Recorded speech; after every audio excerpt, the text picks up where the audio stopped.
Why do you choose Ethiopia? Back to kind of creation, you know, Christianity. I'm a Christian. ዛሬ ደግሞ ገዳዮቻችን ምን ብለው እንደሚገሉንም ቅጡ ጠፍቶብናል። በዚህ ዘመን የሀገራችን ኢትዮጵያ ወቅታዊ ሁኔታ ስንመለከት ክርስቲያን ሀገር ተብላ በምትጠራው በኢትዮጵያ ሰማዕትነት መቀበላችን ብቻ ነው። በታሪክ የምናውቀውን የጨካኙን ገዥ ተግባር በግልጽ ያስነብበናል። ይረዱልን።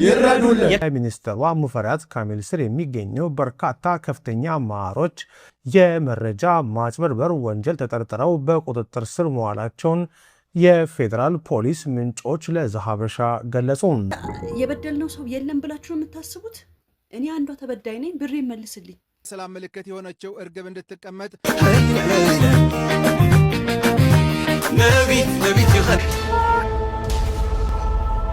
ሰላምና ጤናን በያላችሁበት ተመኘውላችሁ። የተወደዳችሁ የተከበራችሁ ቤተሰቦቼ እንደምን አላችሁ?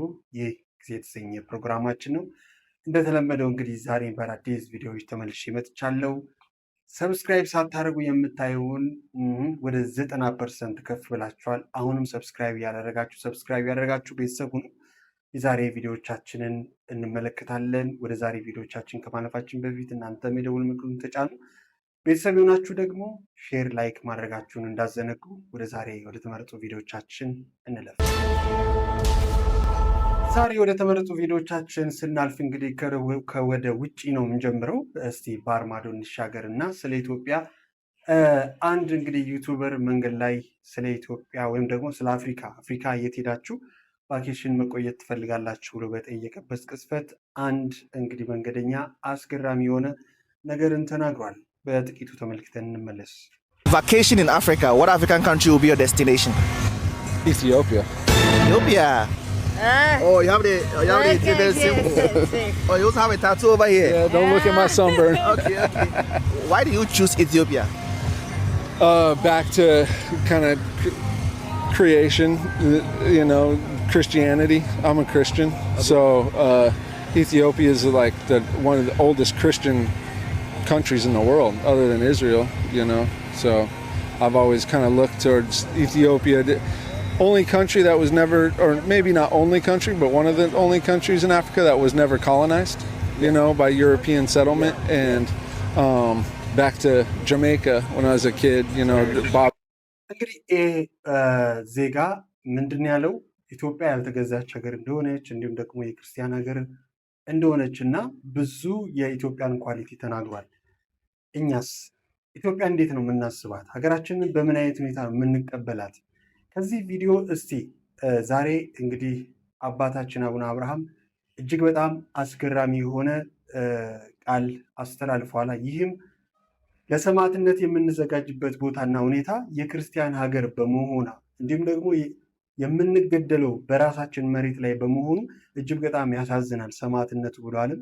ይህንን እንመልከት። እንግዲህ በአንድ በኩል ኢትዮጵያ ውስጥ የሌሉ ቱሪስቶች ወይም ደግሞ የሌላ ሀገር ዜጎች ኢትዮጵያን የሚስሉት የክርስቲያን ሀገር እንደሆነች ብዙ ታሪኮችን ያነሳሉ እና ግን ደግሞ ዛሬ ያለንበት ሁኔታ እንዲህ ይገለጣል እያሉ ዛሬ ደግሞ ገዳዮቻችን ምን ብለው እንደሚገሉንም ቅጡ ጠፍቶብናል። ክርስቲያኖች ከዋሉበት እንዳያድሩ ካደሩበት እንዳይውሉ መከራ ስቃይ ይበዛባቸው እንደነበረ ሁሉ ዛሬም እኮ ዘመነ ሰማዕታት እየመጣ ነው ብንል ማጋነን አይደለም። እንደው ቀጥታ አዋጅ ተብሎ አለመታወጁ ካልሆነ በስተቀር ሰማዕትነቱ በየደጁ ሆኗል። የንጹሃን ደም መፍሰሱ በየደጁ ሆኗል። ክርስቲያን ሆኖ መገኘትም ፈተና አምጥቷል። የሚከብደው ክርስቲያን ሆኖ መከራ መቀበሉ አይደለም። የሚከብደው ክርስቲያን ሆኖ ሰማዕትነትን መቀበሉ አይደለም።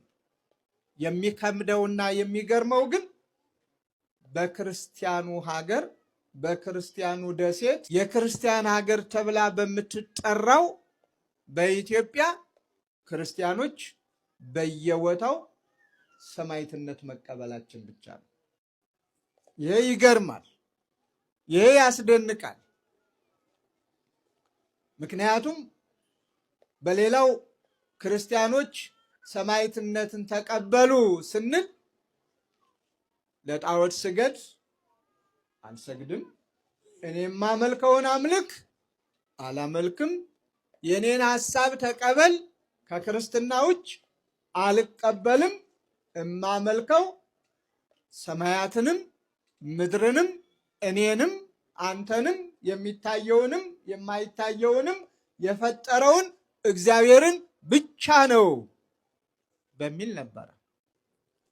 ዛሬ ደግሞ ገዳዮቻችን ምን ብለው እንደሚገሉንም ቅጡ ጠፍቶብናል። በኢትዮጵያ ምድር የክርስቲያኖች መሞት፣ የክርስቲያኖች ሰማዕትነት መቀበል ምን ብለን ስም እንደምናወጣለትም ለኔ አልገባኝም። ዛሬም እንግዲህ የቅዱስ ገብርኤል በዓል እንደሆነ ታውቃላችሁ። በዚህ አጋጣሚ እንኳን አደረሳችሁ ለክርስቲያኖች፣ ለኦርቶዶክሲያን።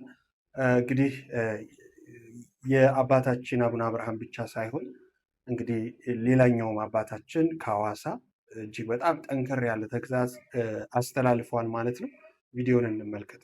ጊዜያዊ ወንበራቸውንና ጥቅማቸውን ለማስጠበቅ ሲሉ የብዙ ሰዎችን ሕይወት ለስቃይ ይዳርጋሉ። ስለዚህ እንደ ትልቅ ጀብድም ይቆጥሩታል።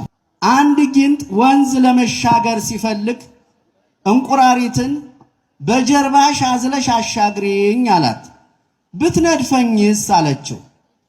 ብነድፍሽ እኮ እኔም አብሬሽ እሰምጣለሁ አልነድፍሽም አላት። እሷም አምናው አዝላው ጉዞ ጀመሩ። ወንዙ መሃል ላይ ሲደርሱ ጊንጡ በኃይል ነደፋት። እንቁራሪቷም ልትሰጥም ስትል አብረን እንደምንጠፋ እያወክ ለምን ነደፍከኝ ስትለው ጊንጡም ምን ላድርግ መንደፍ ተፈጥሮዬና ባህሪዬ ስለሆነ መቆጣጠር አልቻልኩም አላት። ዛሬ በኢትዮጵያ ውስጥ ያሉ አንዳንድ የጥፋት ሰዎች ሀገር ስትጠፋና ሕዝብ ሲያልቅ አብረው እንደሚጠፉ እያወቁ ከጭካኔና ከመከፋፈል ባህሪያቸው መመለስና መውጣት አልቻሉም። እናንተ የእፉኝት ልጆች ክፎች ስትሆኑ መልካም ለመናገር እንዴት ትችላላችሁ? በልብ ሞልቶ ከተረፈው አፍ ይናገራል። መልካም ሰው ከልቡ መልካም መዝገብ መልካም ነገርን ያወጣል። ክፉ ሰው ከክፉ መዝገብ ክፉ ነገርን ያወጣል እንዳለ ቅዱስ ማቴዎስ እንደጻፈልን። አሁን ላይ ሁሉም ነገር ግራ የሚያጋባ ከመሆኑም ባሻገር በምትኩ ራስ ወዳድነት፣ ጭካኔ፣ ውሸትና የሌላውን ሕይወት አጥፍቶ ሀብትና ስልጣን የማካበትና የመሰብሰብ ባህል እየሰፋና እየገነነ መጥቷል ማለት ይቻላል። በዚህ ዘመን የሀገራችን ኢትዮጵያ ወቅታዊ ሁኔታ ስንመለከት በታሪክ የምናውቀውን የጨካኙን ገዥ ተግባር በግልጽ ያስነብበናል። በሀገራችን በየአቅጣጫው የሚታየው አለመረጋጋት፣ የሰላም እጦት፣ የወንድማማቾች ጦርነት፣ መፈናቀል፣ ረሃብና ፍርሃት በየደረጃው ከተቀመጡና ኃላፊነታቸውን በአግባቡ ከማይወጡ ኃላፊዎች አስተሳሰብ የመነጨ ሆኖ እናገኘዋለን። በዚህ ዘመን እግዚአብሔርን የማያውቁና የማያምኑ ሰዎች በምድራችን ላይ ስለበዙ ብዙ ንጹሐን ክርስቲያኖች ያለ ጥፋታቸው እንደ ቅዱስ ቂርቆስና ቅድስት ኢየሉጣ በእሳት ውስጥ ተጥለው በብዙ ችግር እየተሰቃዩ ያሉበት ዘመን ነው። በአሁኑ ሰዓት የሀገራችን ሕዝብ ያለበት የኢኮኖሚ ሁኔታ ልክ እንደ ፈላ ውሃ የሚያቃጥል ነው። የኑሮ ውድነትን መሰረት በማድረግ ድህነትና ረሃብ እንደ እቶን እሳት የብዙ ሰዎችን ቤት እየበላና እያፈረሰ ነው። ፍትሐዊነት በጎደለው መልኩ ሀገሪቱ የጥቂት ሀብታሞች መኖሪያና የብዙ ድሃ ሕዝቦች መሰቀያ መሆን የለባትም። በስልጣንና በገንዘብ በናወዙ ሰዎች ምክንያት በሚሊዮን የሚቆጠሩ ድሆች የዕለት ምግብ ማዘጋጀት አቅቷቸው በጭንቅ ሰዓት ውስጥ እየተቃጠሉ በመሆኑ ሰዎች አብዝተው ወደ እግዚአብሔር የሚመለሱበት ዘመን መሆን አለበት። ለድሃ ቸርነትን የሚያደርግ ለእግዚአብሔር ያበድራል፣ በጎነትንም መልሶ ይከፍለዋል እንዳለ ጠቢቡ ሰሎሞን። እንግዲህ ይህ ትምህርታዊ አዘል ሳይሆን እንደሌላው ጊዜ ኖርማል ስብከት ሳይሆን መግለጫ የሚመስል እንግዲህ ሐሳብ አስተላልፈዋል ማለት ነው ከመጽሐፍ ቅዱስ ጋር እያይዘው። ይህን ተከትለው እንግዲህ ተግሳጽ እንደ አባታዊነታቸው አባቶቻችን እንግዲህ ይብቃ ከዚህ በኋላ እያሉ ነው። እንግዲህ ትናንትናም እንግዲህ ከመንበረ ፓትርያርክ መግለጫ እንደወጣ ታውቃላችሁ። እየተገደሉ ላሉ ክርስቲያኖች፣ እየተቃጠለ ላለው ቤተክርስቲያን እንግዲህ አባቶቻችን ከእንግዲህ በቃ የሚል ስሜት ውስጥ እንዳሉ ነው እንግዲህ እያየን ያለ ነው። ይሄ በጣም አስፈላጊ ነው። ይህን ተከትለው እንግዲህ ምዕመናንም በተለይ እንግዲህ እንደምታውቁት ደቡብ ክልል ላይ ሰሞኑን እየተከሰተ ያለውን ነገር ታውቃላችሁና እየተቃወሙ ነው የሚገኙት። በኢትዮጵያ ኦርቶዶክስ ተዋሕዶ ቤተክርስቲያን የሀዲያና ስልጤ ሀገረ ስብከት የአመካ ወረዳ ቤተ ክህነት የባታራ ቅዱስ እስጢፋኖስ በግፍ ለሚጨፈጨፉት ፍትሕ ለምዕመናኑ ይሁን። በዚህ መልኩ እንግዲህ ተቃውሞ ቀጥሏል ማለት ነው። እንግዲህ ፈጣሪ አምላክ ምሕረቱን ይላክልን። ወደ ቀጣዩም ደግሞ ቪዲዮችን ሳሳያችሁ አንዲት ቤተክርስቲያን እንግዲህ ልትፈርስ ነው እና ይህንን ተመልክቶም ወጣቶች ተቃውሟቸውን አቅርበዋል። አትፈርስም ፍጹም ሰላማዊ ክርስቲያናዊ ስነ ምግባር በተሞላበት መንገድ ተነጋግረን ለቅድስት ቤተክርስቲያን የሚጠቅመውን ለማድረግ ነው።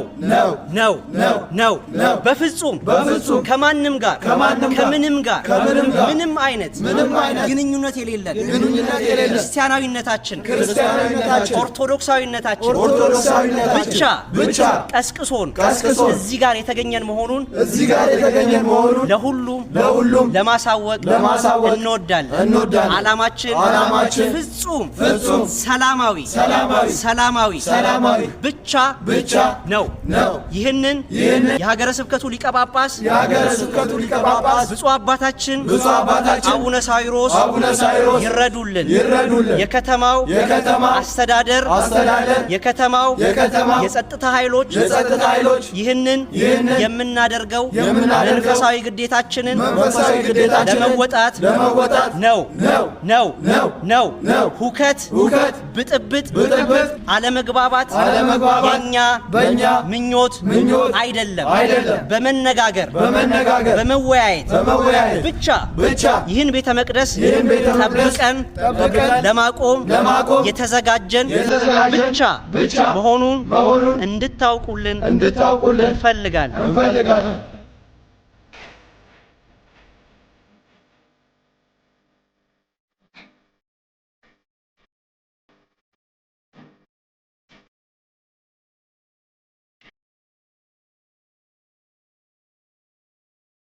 ወልድ ሰው እንግዲህ ቅድስት ማርያም ቤተክርስቲያን አትፈርስም የሚል ተቃውሞ ነው የተመለከትነው።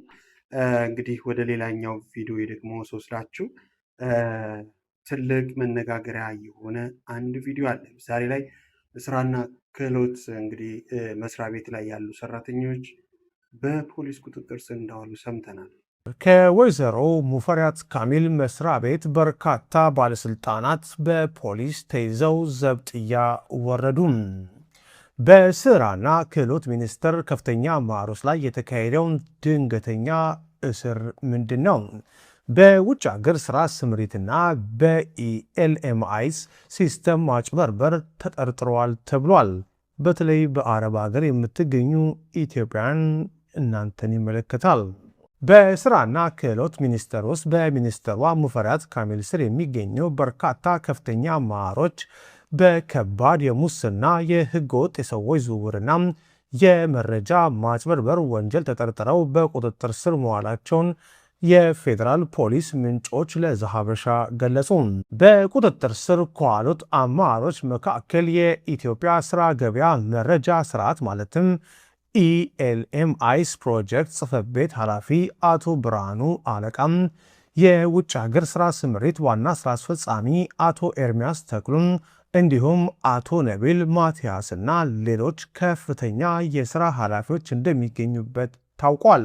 ለዘሐበሻ የደረሰው መረጃ እንደሚያመለክተው የፌዴራል ፖሊስ አባላት ወደ ሚኒስቴር መስሪያ ቤቱ በወረቀት የተዘጋጀ የተጠርጣሪዎችን ስም ዝርዝር ይዘው በመግባት የተጠቀሱትን ባለስልጣናት አንድ በአንድ ለቅመው በቁጥጥር ስር በመዋል ወደ ዘብጥያ ወስዷቸዋል። በእነዚህ አመራሮች ላይ የቀረበው ከባድ ጥርጣሬ በተለይ በአረብ ሀገራት ለስራ ከተሰማሩ ኢትዮጵያን ወገኖች ጋር በተያያዘ የተፈጸመ ከፍተኛ የማጭበርበር ድርጊትን ያካተተ ነው። ባለስልጣናቱ መንግስት ማግኘት የሚገባውን የውጭ ምንዛሬ ለራሳቸው ጥቅም መዋላቸውን፣ በህገወጥ የሰዎች ዝውውር መሳተፋቸውና በኢትዮጵያ የሥራ ገበያ መረጃ ስርዓት ማለትም ኢኤልኤምአይኤስ ላይ የተመዘገቡ የውጭ ሀገር ሰራተኞችን መረጃ ከሲስተሙ ላይ በማጥፋት የመንግስትን ጥቅምና መረጃ ለመደበቅ መሞከራቸው ተጠቅሷል። በቁጥጥር ስር የዋሉት ባለስልጣናት የዜጎችን ክብር፣ ደህንነትና የስራ ዋስትና አስጠብቀው በውጭ ሀገር የስራ ገበያ ላይ እንዲሰማሩ የማድረግ ህጋዊና መንግስታዊ የስራ ኃላፊነት ጣለባቸው ቢሆንም ይህንን ህዝባዊ አደራ ወደ ጎን በመተው ስልጣናቸውን ለግል ሀብት ማከማቻነትና ለአላስፈላጊ ጥቅም አውለውታል በሚል በህግ እንደሚጠየቁ ተገልጿል። ሙፈሪያት ካሚል የሚመሩት የስራና ክህሎት ሚኒስቴር በከፍተኛ የፖሊስና የደህንነት ምርመራ ላይ እንደሚገኝም ሰምተናል። እንግዲህ እዚህ ላይ ያላችሁን ሀሳብ አስተያየታችሁን አስቀምጡልን። ብዙዎች እንግዲህ መንግስት የራሱን ጥቅም ስላጣ ነው እንጂ በፍጹም ለዜጎች አዝኖ አይደለም የሚሉም ሶሻል ሚዲያ ላይ እየተራገበ ነው የሚገኘው። ይህን ተከትሎ እናንተስ ምን ትላላችሁ? ሀሳብ አስተያየታችሁን ኮሜንት ላይ አስቀምጡልን። በቀጣዩ ቪዲዮችን ስናልፍ የምናገኘው እንግዲህ ትናንትና አቅርበንላችሁ የነበሩ እንግዲህ የፊንቴክ አርቲስቶች ማለት ያው ፊንቴክን ማስታወቂያ ሰርተው በፊንቴክ ስር ተጠርጥረው ታስሮ የነበሩ ሰለሞን ቦጋለ ያስተላለፉት የቪዲዮ መልእክት ብዙዎችን አስቆጥተዋል። በተለይ ደግሞ ተበዳዮችን ማለት ነውና እስቲ ቪዲዮን እንስማ። ዛሬ ስሜታዊ ሆኜ ነው የመጣሁት። በጣም ይቅርታ። ባልቀርጽ ሁሉ ደስ ይለኝ ነበር፣ ግን አልቻልኩም። እዚህ ላይ ቃለ መጠይቅ ሲደረግላቸው የፊንቴክ አምባሳደሮች ሰለሞን ቦጋለ፣ ዳንኤል ተገኝ፣ ዳንኤል ነው ማን የምትባል እውነታችሁን ነው? በሙሉ አፍክ ነው እንደዛ? እስቲ ፈጣሪ ካለ እኛ በህግ ጥላ ስር ነን አለ። እኛ በህግ ጥላ ስር ነን፣ ግን ፈጣሪ ካለ እውነት ይፈርዳል አለ። እኔ ህዝብ ማጭበረበር አይደለሁም አለ። ዳንኤልም ተነሳክና ዛሬም ድረስ እንደ ባለሙያ ከጠየከኝ መኪና ያለመጣ ድርጅት ቢኖር ከተማመንኩበት እንደሚያመጣ ፕሮሞሽን ሰራለሁ አልክ እንዴ? አሁንም እየተወናችሁ ድራማ ነው። የበደልነው ሰው የለም ብላችሁ ነው የምታስቡት? ና እሺ ብሬ መልስልኝ። እኔ አንዷ ተበዳይ ነኝ። ብሬ መልስልኝ። እሺ ብሬን አሰጠኝ። አልበደልክም አይደል? አልሰራህም አይደል? አምነህበታል አይደል? ካመንክበት የት አለ? 2 ዓመት ሙሉ ገንዘባችን ተበልቷል። የለም ከተማመንክበት እሺ ወይ መኪናውን አሰጠኝ ወይ ብሬን አስመልስልኝ። እንዴ ፈጣሪን ስም ስጠሩ ትንሽ አታፍሩም? እንደውም እኮ በቃ ጊዜ ይፍታው ብለን እኔ በበኩሌ በግሌ ብጠይቀኝ ጊዜ ይፍታው፣ በቃ ህግ የያዘው ጉዳይ ነው፣ ጊዜ ይፍታው፣ የጊዜ ጉዳይ ብዬ ዝም ብዬ ተቀምጬ ትቼዋለሁ። የተውኩበትን ምክንያት ደግሞ ምንም ነገር ስላጣው ነው። በህግም በምንም በእያንዳንዱ ነገር እዛ ድርጅት ላይ አንድ ሚያዝ እንኳን እዚህ ግባ የሚባል ንብረት ስላጣው ነው ቁጭ ብዬ የተቀመጥኩት። ገንዘቤ ግን ተበልቷል። ላቤ ግን እዛ እናንተ ጋር ነው ያለው። ከዛስ አሁን መታችሁ የምትናገሩት እውነት የፈጣሪን ስም እናንታችሁ የምትጠሩት? የብዙ ሰው ህይወት በእናንተ ምክንያት ብዙ ህይወት እኮ አጥተዋል። ብዙ ሰው ራሳቸውን ያጠፉ ትዳራቸውን የበተኑ ስንቶች እኮ አሉ እንዴ። እኔ በእናንተ ምክንያት እዛ ብሬ በመበላቱ ምክንያት ይሄ አሁንም ድረስ ደረታችሁን ነፍታችሁ የምታወሩበት ድርጅት ብሬን በመያዙ ምክንያት ብዙ ህይወቴ ተመሰቃቅሏል። ብዙ ነገር የለፋውበትን የደከምኩበትን ነገር ብዙ ነገር አጥቻለሁ በእናንተ ምክንያት። እንደ አዲስ ነው እየጀመርኩ ያለሁት።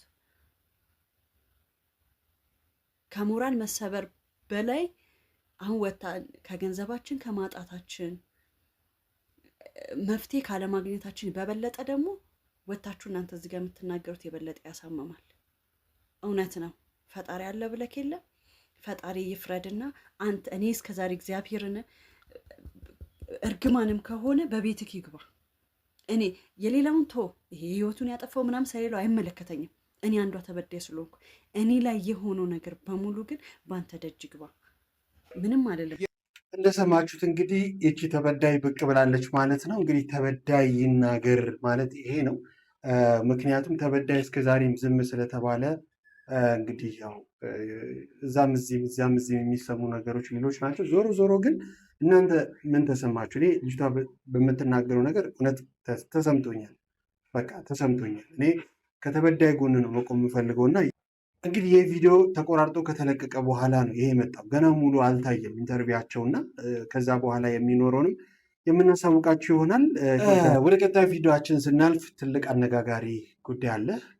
እንግዲህ የሀገር ምክክር እየተካሄደ እንደሆነ ታውቃላችሁና የኢትዮጵያ ባንዲራ ብዙዎች የተገረፉበት፣ ብዙዎች እስር ቤት መከራቸውን የበሉበት፣ የተኮላሹበት በባንዲራ ምክንያት ብዙዎች ዋጋ የከፈሉበት እንደሆነ ታውቃላችሁ። ባንዲራ ስሜት እና አሁን ያለው እንግዲህ ኮከብ ተነስቶ ልሙጥ መሆን የለበትም እርግብ ይቀመጥ ወደሚለው አብዛኛው ፐርሰንት እንዳመዘነ እንግዲህ እየተነገረ ነው ያለውና እስቲ ቪዲዮን እንመልከት። የፖለቲካ ፓርቲዎች የጋራ ምክር ቤት ተወካይ የሆኑት አቶ ፈይሰል አብዱልአዚዝ እንደገለጹት ከሆነም በአረንጓዴ ቢጫ ቀይ ቀለማት ላይ ልዩነት ባይኖሩም በአርማው ላይ ግን የተለያዩ ሀሳቦች ተነስተዋል ብለዋል። የአርማ አማራጮች ተብለው ከቀረቡት መካከል አሁን ያለው የኮከብ አርማ ተነስቶ እንደ አሜሪካ ባንዲራ የሁሉንም ብሔረሰቦች አርማ የሚቀመጥበት ወይንም የሰላም ምልክት የሆነችው እርግብ እንድትቀመጥ አሊያም ሁሉንም ክልሎች ሊወክል የሚችል አዲስ አርማ እንዲዘጋጅ ነው ሀሳብ መቅረቡን የገለጹት። የክልል ባንዲራን በተመለከተ ከሀገሪቱ አንድ ሰንደቅ ዓላማ ውጭ ሌላ መኖር የለበትም የሚል ሀሳብ የተነሳ ሲሆን ክልሎችም ተመሳሳይ የሶስቱን ቀለማት ባንዲራ በመጠቀም ነገር ግን የራሳቸውን አርማ ብቻ እንዲጨምሩ ተመክሯል። ብሔራዊ መዝሙሩን በተመለከተም ሀሳብ ተነስቷል። የአሁኑ ሀገራዊ መዝሙር እንዲቀጥልና የክልሎች መዝሙር ይዘቱ ጠባጫሪ እንዳይሆን መደረግ እንዳለበትም ከስምምነት ላይ የተደረሰ መምጣቱ ነው የተሰማው። በእነዚህ ንዑሳን ቡድኖች የጸደቀው ወደ ቀጣይ ክፍል መሸጋገሩ ተነግሯል። በዚህ ጉዳይ እናንተስ ምን ትላላችሁ? እስቲ እርግብ መቀመጧ ብዙም እኔ አይከፋኝም። እርግብ ግን ያው በየክልል ያሉት ደግሞ እንግዲህ የራሳቸውን አርማ ይኑራቸው ክልሎች፣ ከዛ አርማቸውን የኢትዮጵያ ባንዲራ ላይ ያስቀምጡ የሚልም ነገር አለ። ስለ ባንዲራ ከተነሳ አይቀር እናንተስ ምን ትላላችሁ? ኮሜንት ላይ አጋሩ ለማለት እንፈልጋለን።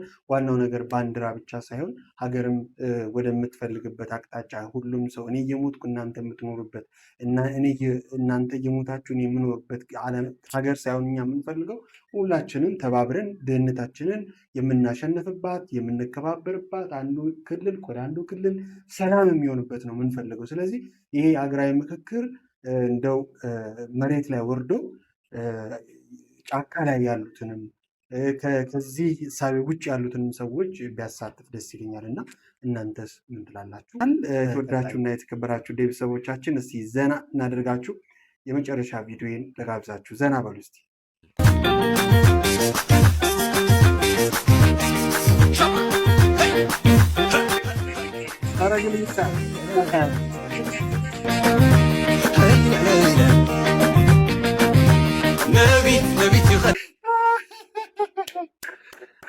ሰርግ ቤት ስትገቡ ይሄማ ደጋሽ መሆን መቻል አለበት። በዚህ ኑሮ ውድነት ደጋሽ አይገላምጥ። ለማንኛውም ዘና ፈታ እንዳላችሁ የመጨረሻ ቪዲዮ ላይ ተስፋ አድርጋለሁ። ሰብስክራይብ ያደረጋችሁት በአዳዲስ ቪዲዮዎች እመጣለሁ። እስከዛ ድረስ ቸር ጤና ፍቅር በያላችሁበት እመኝላችኋለሁ። በሌላ ቪዲዮዎች እስከምንገናኝ ድረስ ሰላም።